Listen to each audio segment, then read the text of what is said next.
Part 2. A Tale of a Matoran.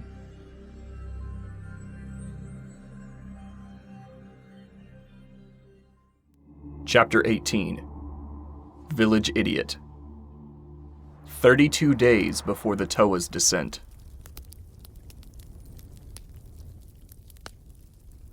Turaga Vakama gazed into the snapping flames that rose from the large brick pit in the center of his living room, casting stretched and fluttering shadows along the dark walls of the home.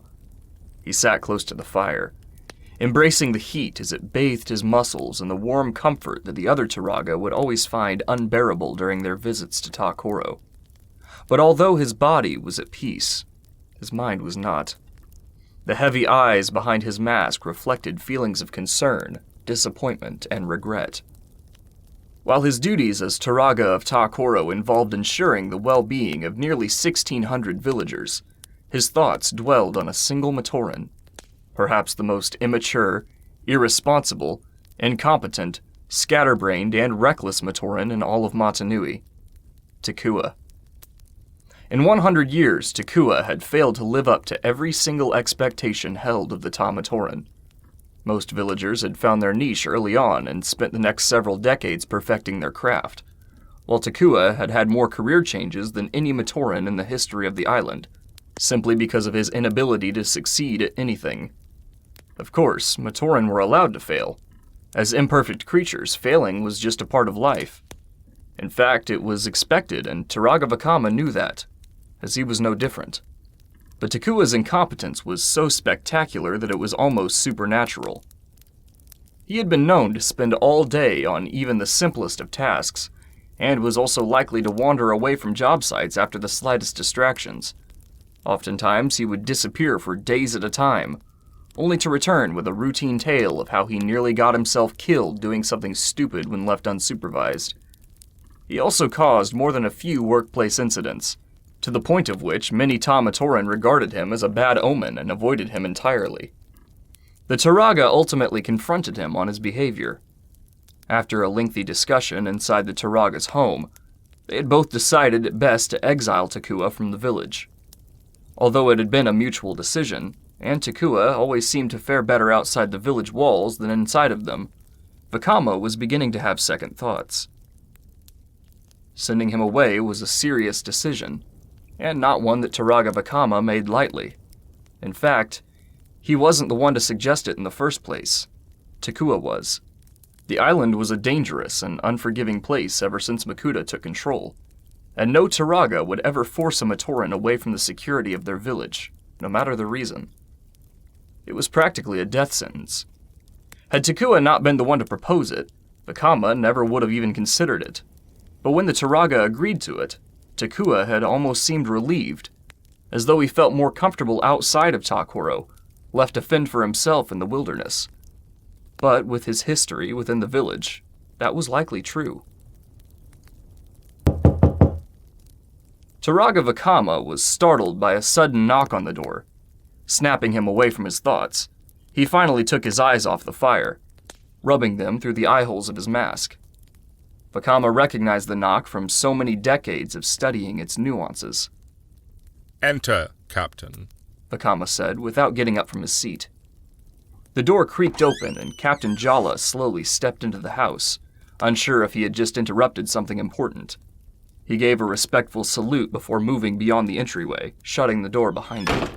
"Turaga," Jalla greeted. "How are things in the North March?" "Cold, as always," Jalla replied. "Made me homesick." Vakama gestured toward the empty seat beside the fire. Jalla sat down beside him, instantly beginning to warm his hands. Had he not been a Matoran, the heat would have scalded his fingers by how close he stuck them. But after 3 weeks at the Kowahi outpost, he clung to the fire as if it were an oasis after a lifelong thirst. "Our guards are holding up well," Jalla continued. "Sergeant Roddy had only good things to say." "That is good to hear. He has always been an effective leader." "He's one of the best. I hate sticking him out there in the cold, but at this point he knows the region almost better than Captain Picasta. I know he misses home, though. He tried to hide it from me while I was out there, but I could see it in his eyes." Perhaps they are due for some time off. I was thinking the same thing.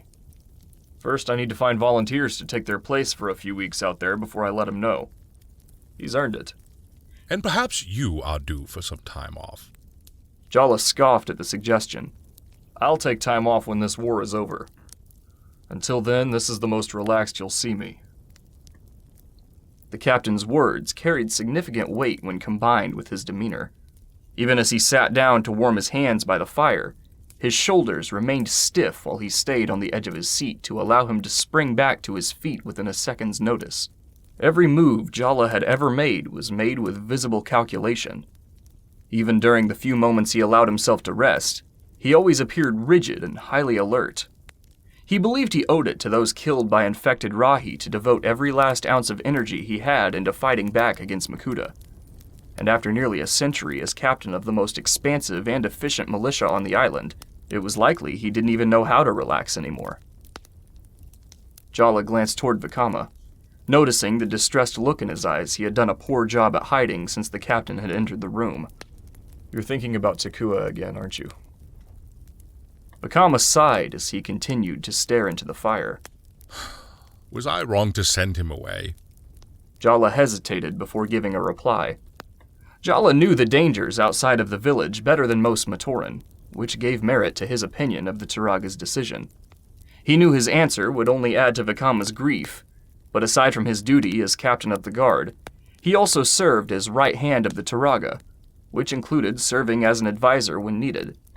During these times, Jalla had never lied to the Turaga, no matter how harsh the truth could be. Honestly, yes. Vakama hung his head. It is my duty as Turaga of this village to protect the Matoran, not send them to their deaths. In all these years, never have I made a mistake as grievous as this. Well, the banishment was his idea, wasn't it? It was. He nearly begged for it, claiming he no longer had a place within the village. But nonetheless, I agreed to it. Such a foolish idea. Jalla sat in silence for a moment, choosing his words carefully. You can't blame yourself entirely, then. He knew what he was getting himself into. He's been out there before. Yes, he has. But he's nearly gotten himself killed every time. But no matter how much trouble he finds himself in, he always manages to come back. Some say it's his worst trait. Perhaps you are correct. But I still fear for his well-being. He is an idiot, but he is still a Matoran. Jalla stood up, resting his hand on the handle of his sheathed sword. I'll gather a few guards and we'll form a search party. Turaga Vakama also rose from his seat, towering over the captain by roughly a foot. Like all other Turaga, he wore decorative clothing over his natural armor, with his being a thinly layered coat that stopped below his knees. The coat was a vibrant shade of red with orange flame-shaped tassels running down the middle and around the hem. His body was mostly burgundy, with a bright orange noble Kanohi huna, a vaguely hexagonal mask which sported a pair of diamond-shaped eye holes and a trunk-like protrusion that extended beyond the chin. Thank you, Captain, Vakama said. But I will be joining you. Although it may have been his decision, I still feel partly responsible. If you insist, Turaga, Jalla said. Should we wait up? No need. I will be traveling alone, as usual. I'll stay close behind you. As a Turaga, Vakama was capable of accessing the unique powers granted by the noble-grade Kanohi, which in this case of the Huna, was the ability to turn invisible for short periods of time. Though this required a great deal of concentration, he often used it when traveling the wilderness between villages to avoid the attention of Makuta's Rahi. For this reason, he almost always insisted on traveling alone. Understood, Jalla said. I'll gather the guards and we'll start in the charred forest. Vakama nodded before heading toward his bedroom to gather supplies for the search, unsure of how long it would take. Jalla hurried for the door. Before exiting the house, he turned back toward Vakama, who was already in the other room. Watch your step out there, Jalla said. I had Kapura lay more snares around the forest. We've had a few Muaka sightings around the area recently. Duly noted, Vakama replied. Thank you, Captain.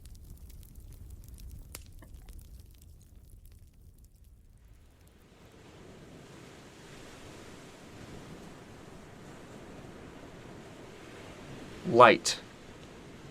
The blinding, scorching light of the midday sun beat down into Takua's eyes as he slowly opened them.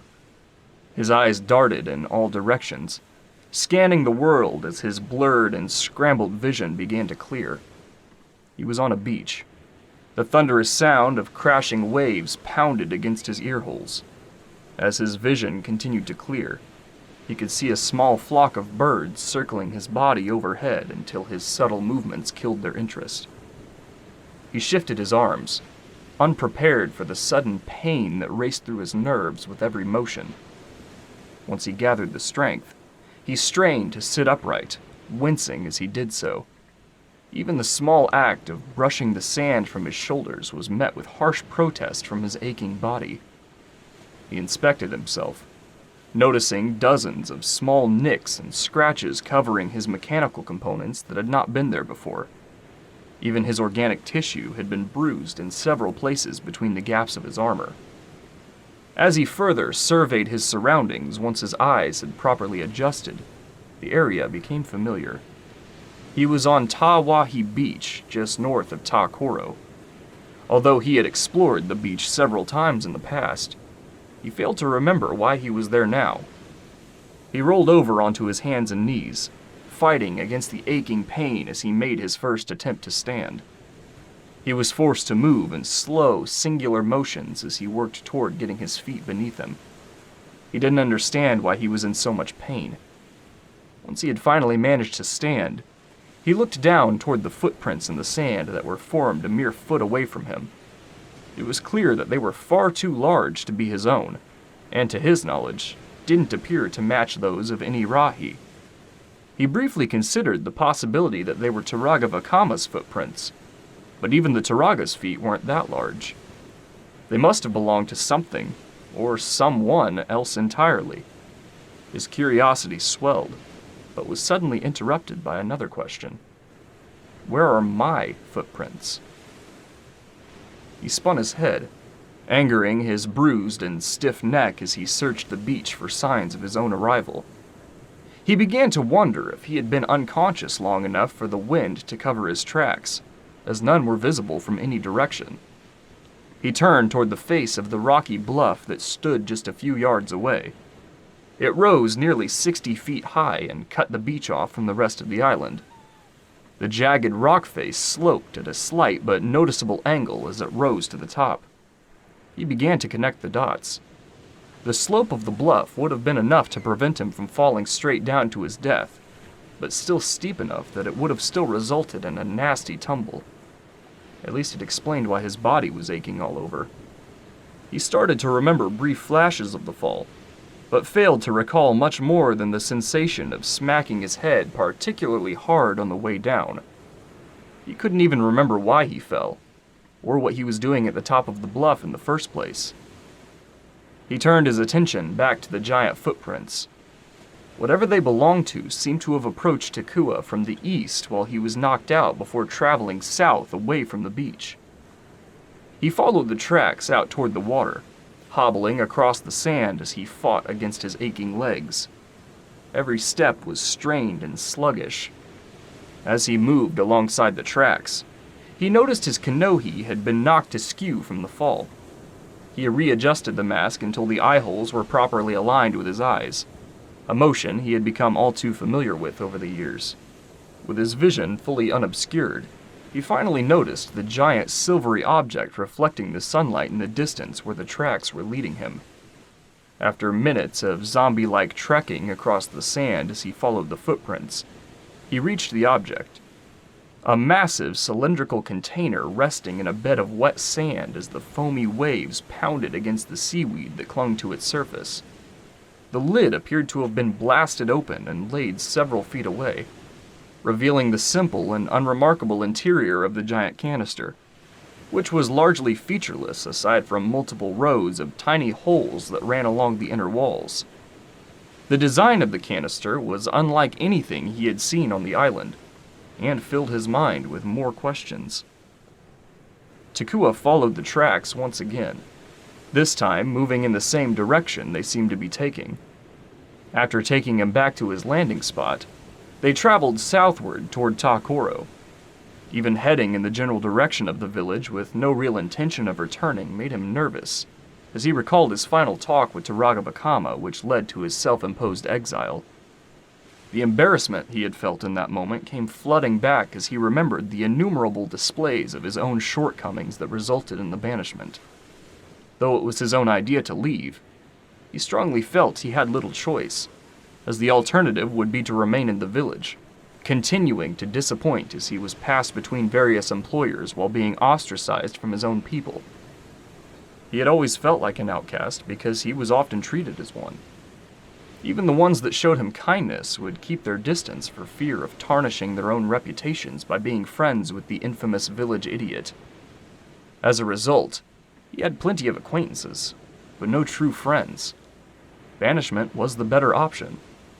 Sure, it was more dangerous, but he at least no longer had to live with unending reminders of not being enough among the Matoran.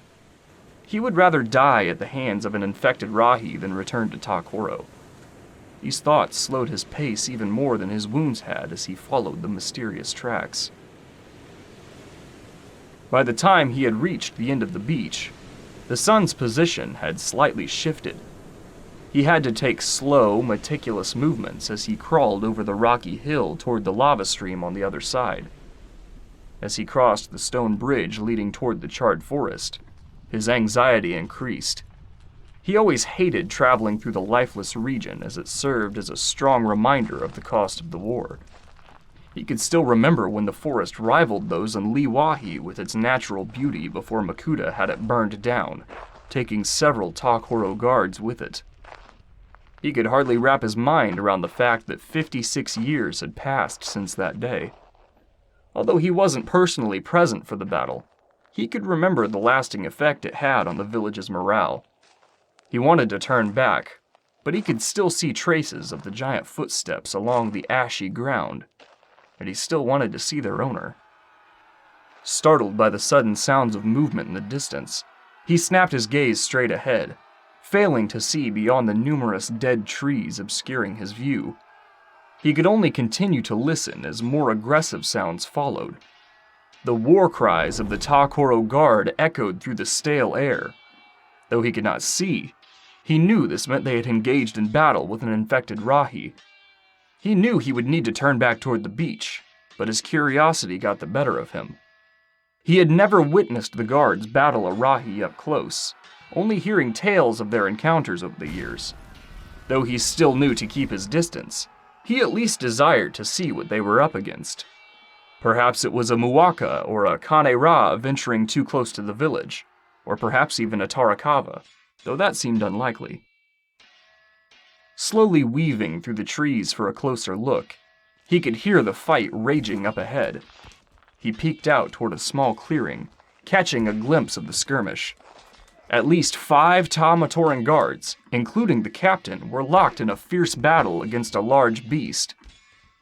Like all Matoran on Motunui, Takua had studied various species of Rahi controlled by Makuta. Although some of the more advanced knowledge was often reserved for the experts, it was necessary for all to understand the basics of the island's wildlife in case they found themselves encountering such creatures. Takua liked to believe he had a fair amount of knowledge in identifying Rahi, since he had seen so many during the numerous times he snuck away from the village over the years to explore the Wahi. But the creature that he saw in front of him was far different than any Rahi he had ever seen, both in person or in reference books. The thing that stood its ground against the Takoro guards was a hulking bipedal monster reaching more than 7 feet tall, sporting crimson armor and a Kanohi mask. Takua squinted, leaning further out from the safety of the trees as he confirmed what he believed he saw. Rahi didn't wear Kanohi masks, nor did they carry weapons aside from their claws and teeth. But this creature wore a great Kanohi howl, a mask commonly seen throughout the island. Despite the obvious danger, he couldn't help but begin to take a step forward.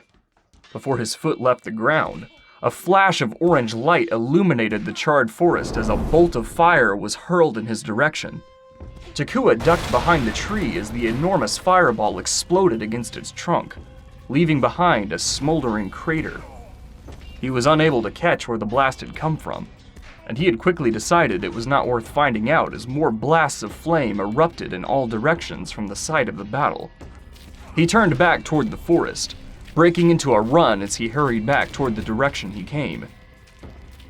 He had hardly traveled 3 steps before the pain had caught up to him.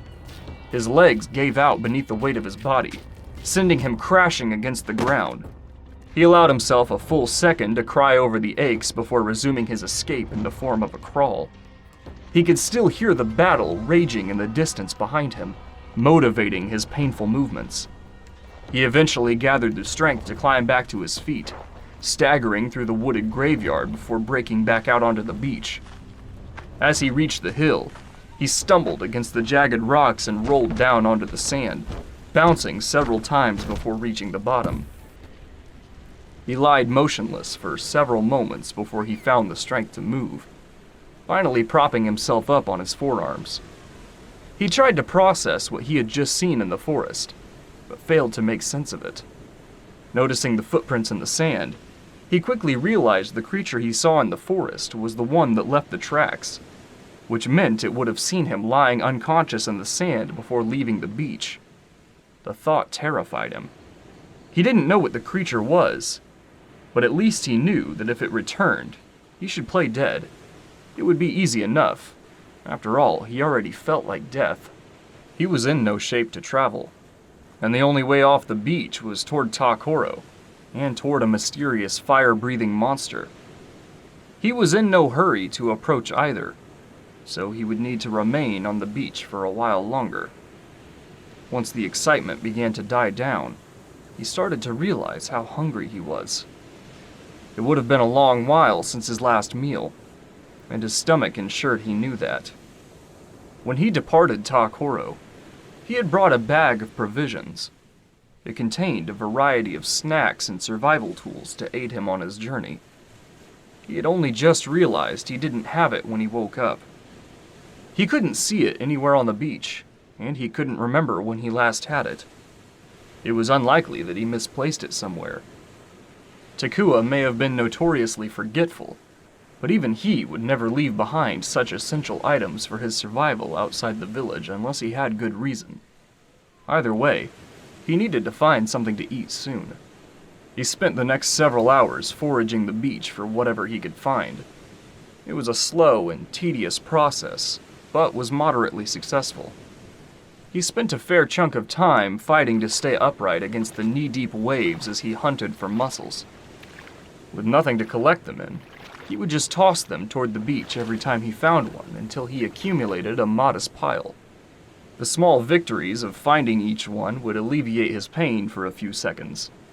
Next, he worked to build a fire. The beach was devoid of any driftwood, but he managed to find a cluster of bamboo along the bluff. Without the fire-starting tools he had in his bag, he needed to improvise. He broke a few pieces of bamboo into a small pile, while using the rocks to shave off pieces for kindling. Taumatoran were experts at building fires with limited resources, and despite being a poor example of a Taumatoran according to many, he was no exception. After gathering a few stray stones to create a small circle, he had created an adequate fire pit on the sand. The wind conditions were favorable, allowing the small fire to survive as he prepared his meal. The sun slowly sank beneath the ocean as he feasted on the meat harvested from the mussels. They were among the few creatures found on the island to be entirely organic, making them much easier to prepare. They tasted like seawater and did little to satiate his hunger. It was enough to make him miss the village. He was never hungry back in Takua. His next-door neighbor, Tirabamba, was an excellent cook. Matoran traveling from other villages would always request his famous Hikaki stew when doing business in Takua. though for their sake he would always hold back on the spices.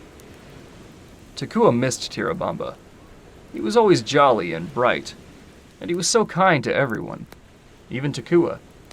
They were never particularly close, but Tirabamba always had encouraging things to say when Takua was feeling down, often due to loss of another job or admonishment from Turaga Vakama. They even worked together a few times when Takua worked as a lava farmer before he caused the infamous lava farming incident, which was perhaps the most costly mistake of his life. It was a large part of the reason half the village avoided him. The mere thought of that event still made him shudder after so many years.